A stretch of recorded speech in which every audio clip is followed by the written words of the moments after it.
Everyone, আজকে আমি রান্না করব আমার খুব খুব খুব পছন্দের একটা রেসিপি। তা হলো বট ভুনা।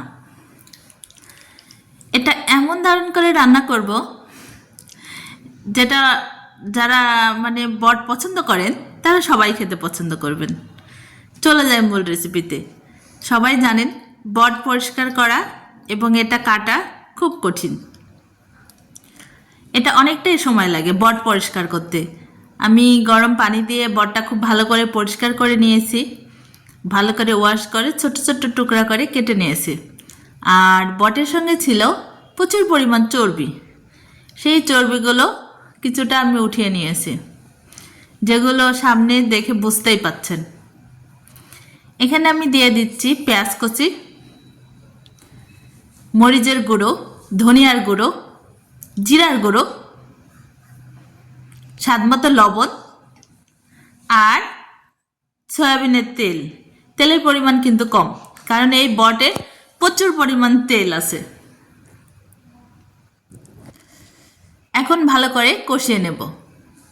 এখানে কোনো প্রকার আমি পানি অ্যাড করি নাই, কারণ বটে প্রচুর পরিমাণ পানি বের হয়। এর জন্য প্রথম অবস্থাতে বটগুলো ভালো করে কষিয়ে নিতে হবে।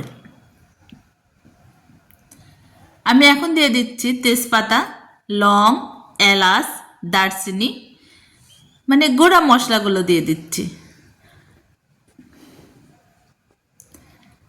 কিছুক্ষণ কষিয়ে নিয়ে এখানে আমি দিয়ে দিলাম পানি। পানির পরিমাণটা একটু বুঝে দিতে হবে, কারণ বট সিদ্ধ হতে কিন্তু অনেকটাই সময় লাগে। দেখতে মনে হয় যে খুব ছোট ছোট সিম্পল, কিন্তু না, এটা সিদ্ধ হতে অনেকক্ষণ লাগে। বটটা যখন মিডিয়াম হিটে প্রায় অর্ধেক হয়ে যাবে, রান্না অর্ধেক কমপ্লিট হয়ে যাবে, তখন আমি দিয়ে দিলাম আদা পেস্ট আর রসুন পেস্ট আর কাঁচামরিচ। বটে কাঁচামরিচটা বেশি দিতে হয়, তাহলে বটের যে বাজে একটা স্মেল থাকে সেটা পুরোটাই চলে যায়। এখন আবার কিছুটা আমি লবণ অ্যাড করলাম, মনে হচ্ছে লবণটা কম হয়েছে। আবার ঢেকে রাখলাম 20 মিনিটের জন্য।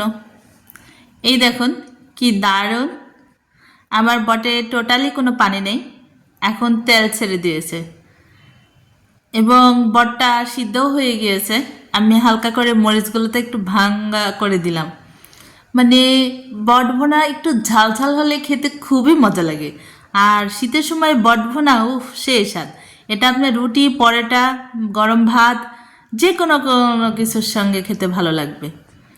তবে লাস্ট ফিনিশিং আমি বটের মধ্যে আবারও দিয়ে দিলাম কিছুটা কাঁচা পেঁয়াজ আর কাঁচা মরিচ। ওকে, ভালো থাকবেন, দেখা হবে নতুন কোনো রেসিপি নিয়ে।